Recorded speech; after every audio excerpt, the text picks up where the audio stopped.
So just imagine that you see some injustice in Charleston, you go and protest, and then you come back to the center of your campus and you build a bonfire on your campus. And state troopers and police surround your campus right in front of the gates. And those same state troopers begin to fire shots into the group of students, but not tear gas or rubber bullets, but deadly double-aught buckshots are the same bullets we use to hunt deer. And they fired shots into those students at South Carolina State for 8 seconds. And I say to people often that in those 8 seconds, lives were forever altered and dreams were forever deferred. Henry Smith, Samuel Hammond, and Delano Middleton, none of them over the age of 19.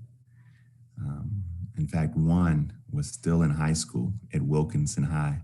This was back before Orangeburg-Wilkinson became a thing. He was at the Black High School of Wilkinson High, and he would come every single day after school to walk his mom, who was a janitor at the school, to walk his mom home. And he came that day, that February 8th, to walk her home, and he was caught in gunfire, shot and killed. 28 people were wounded. My father was shot that night. My father was arrested by the only Black sheriff's deputy in Orangeburg County at the time. Talk about ironic.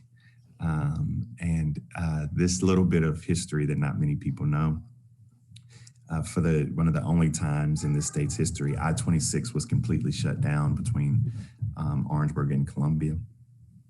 And my father was escorted up to CCI, where he was housed after his bond was denied. CCI was the Columbia Correctional Institute.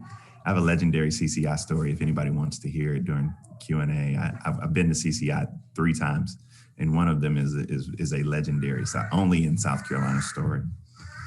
My father stayed in prison for about a month while his bond was denied. He was housed on death row.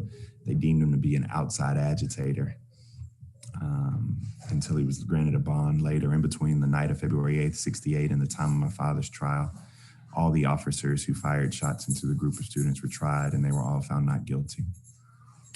My father subsequently went to trial, and they backdated the indictment from February 8th to February 6th.